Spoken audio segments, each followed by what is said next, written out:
Hello, beautiful family. How are you all doing? Thank you for the maximum love and the support. So, my beautiful family, today we want to listen to the Biafra Lobbyist, the message that he passed to the Biafra One Nigeria list. Let us listen to him, and I'll be right back. People Biafra. For those who may not know, I'm Elisha Sulis, the international lobbyist for the Biafra Republic government in exile, represented by His Excellency Simon Ekpa, Prime Minister in detention, and Mr. Ogochukwu Nakere, Acting Prime Minister. I minister the gospel of Biafra to the most powerful people in the world, to those in positions of power, especially in this great country, the United States of America. This is my second broadcast to follow up on my first broadcast, where I discussed the need of Biafrans to change their "I'm the king, I'm the queen" syndrome. Many Biafrans appreciated this broadcast, and even those who were angry or upset because I spoke the truth and touched a raw nerve. Not only will I continue to touch that raw nerve, but I will hit aggressively that raw nerve to the point where all Biafrans wake up. You should view these broadcasts not only as a mirror to the zoo, but also to yourselves, because we need to save Biafrans not only from the zoo, but also from themselves and their own self-destructive tendencies. So today, my broadcast will be full of fire and brimstone. I will be causing more controversy because I will be providing a psychological analysis of the Igbo or Biafran one Nigerianist. Those who are completely against Biafran independence, completely against what we're doing, people who attack us on a daily basis. I've carefully studied their psychology, their heart, their soul, their mindset, and I've come to a few conclusions or observations. From what I can see so far, there are several categories of Biafrans. There are those who are part of our movement, support Biafran independence. There are the ardent Biafran one Nigerianists, and there are also those who are not opposed to what we're doing, but are on the sidelines. And this third group or last group will be discussed in a separate broadcast. It is remarkable how there can be people from the same place or live in the same place and exist in completely different realities. Why would someone be against their own liberation or self-determination? Do they not see the threat posed to them by the Fulani and the Islamic fundamentalists? What's going on? Firstly, I believe one of the underlying behaviors of the Biafrans who are attached to this one Nigerian concept is the problem of the "I'm bigger than my neighbor" syndrome. Now, what do I mean by this? In Biafra land, there's a phenomenon I've read about where wealthy Biafrans build mansions in their hometowns which they never even lived in. I've read about this. I've watched videos about this.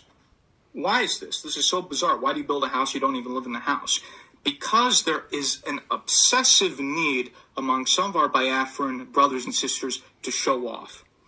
I have seen this obsession with showing off in my own personal experience. To provide a personal anecdote, I was aware of one situation where a Biafran lady, whom I personally know and will not name by name, went around telling everyone about how expensive and great her shoes were, telling everyone and their mother about how expensive her shoes were, and then also about how everything she does is perfect and so on and so forth. So this is not hypothetical. I've seen this firsthand with my own eye. As such, these wealthy or successful Biafrans, they get high. They get intoxicated when showing themselves off and their wealth. They start to float to the clouds, just like those who believe. They get high. They get intoxicated when showing themselves off and their wealth. They start to float to the clouds, just like those who believe they are the king or they are the queen, who misinterpret the original phrase of "there's no king or queen in Biafra land," and they start to think that they are the king and they are the queen, and they are superior and so on and so forth. So the problem is in the mindset of these people. What is the point of Biafra when I get to show off to everyone how rich I am and how superior I am? I have 2 Mercedes. My neighbors don't have anything. So what's the point of Biafra? I build a home that I don't even live in, so everyone can just see how rich I am. So why is Biafra needed? Because of this, these Biafrans are so blind, they can't see the existential danger that the Fulani and the Islamic fundamentalists pose right underneath their own nose. So let me explain the situation to you, the Biafran one Nigerianists who are listening.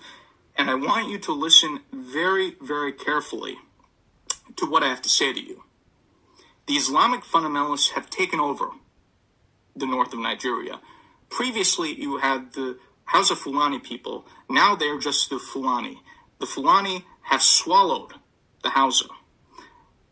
These Islamic fundamentalists have moved from the north into the southwest and now are targeting the Yoruba.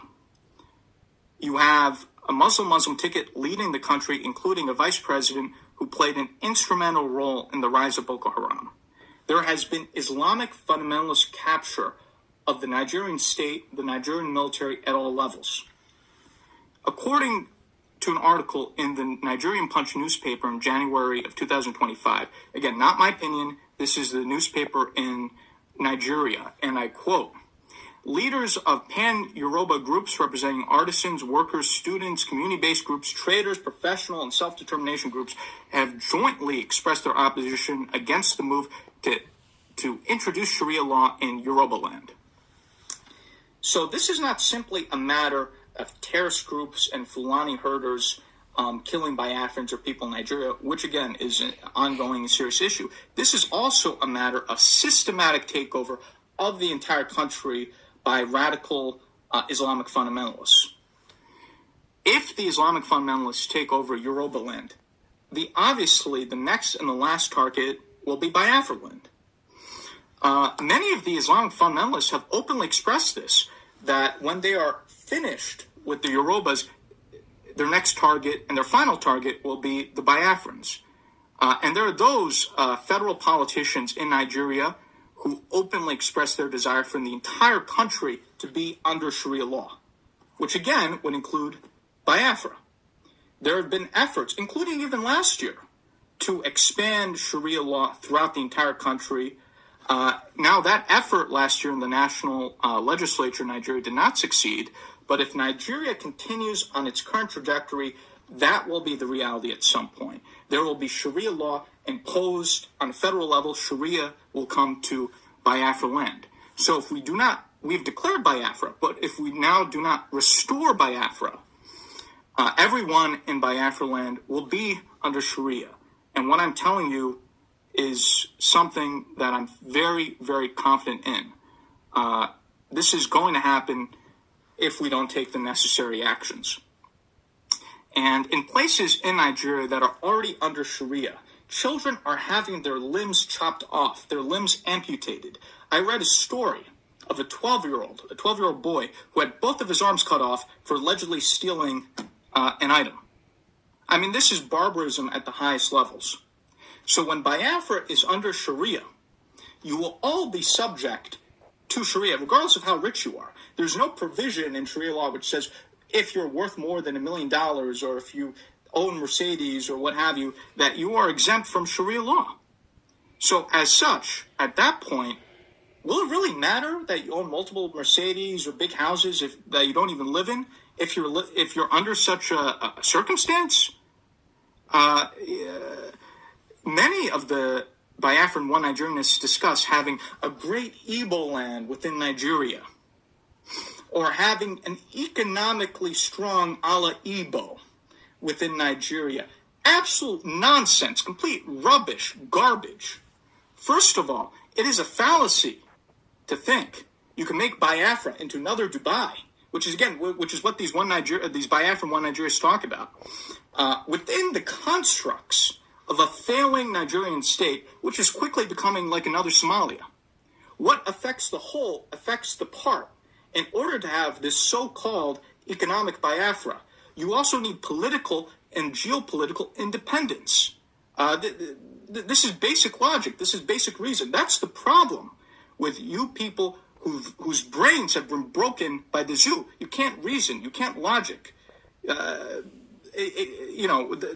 is why I'm doing these broadcasts, to help you people logic and reason.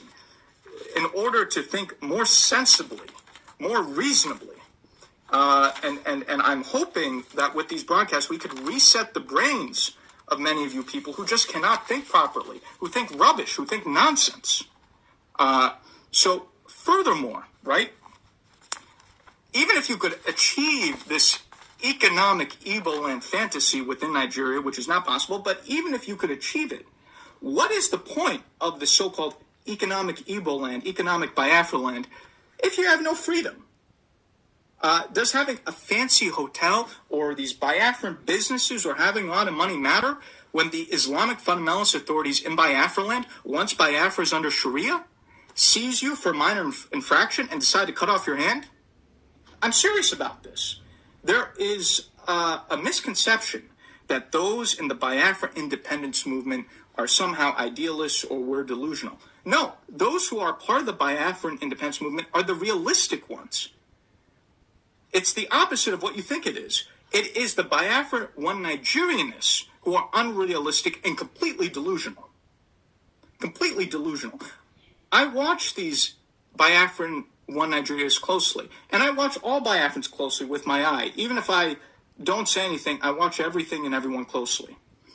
And so when I watch these Biafran one Nigerianists, I see you loving to take photos of yourself at the Nollywood party, or this fancy thing, that fancy thing, getting dressed up in Biafran attire, showing off yourselves, floating here, floating there. You people need a reality check. You guys need to, to use an American phrase, wake up and smell the coffee. Because this is ridiculous. You need to wake up from your superficial self-obsession and realize you are in danger, as much danger as all other Biafrans, and join the Biafran independence movement and what we are doing. That's the first point. Secondly, the second reason why some of these Biafran one Nigerians are not supporting what we're doing, frankly, selfishness. They think consciously or even subconsciously, not realizing what they're thinking, because they have not been personally affected by what is going on, that they are somehow immune from all of this and don't have to be part of the Biafran cause. Let me share with you two personal stories or anecdotes. One of our Biafran sisters who is part of the struggle, who I will not mention by name, had tried to convince a Biafran friend of hers to join the Biafran independence movement. Her friend was always dismissive, always negative. Then one day, her friend's family member was killed, cut to pieces, by Fulani herders in Biafra land. And after this murder, she changed her mind and asked to get involved in the Biafran struggle. I have a second story. Another member of the Biafran struggle had a highly educated doctor that she went to. She showed this doctor an article about killings of Biafrans in his own village by these Fulani herders. And his response, shockingly, was that he didn't care because his relatives were not killed. What I want to say to those who don't care is that even if you have not been directly affected, even if your relatives have not been killed, at some point they will be in danger. So you should support the Biafran independence movement. You don't have to learn the hard way after one of your relatives gets murdered by one of the terrorists or the Fulani herders or so forth to join what we're doing. Be sensible. You don't have to learn the hard way. And I just want to end by saying I'm not speaking harshly to be critical, but to help you save you from yourselves. I want the Biafran one Nigerianists who are listening to this broadcast to carefully consider what I'm saying for your own benefit and salvation. And also, I want everyone else to listen to what I'm saying, to reflect on it in their own self-reflections. So I will be continuing upon the topics that have been highlighted in these first two episodes, and I look forward to speaking to you in my third episode, which will build upon the existing themes that I've talked about. Thank you, and have a nice day.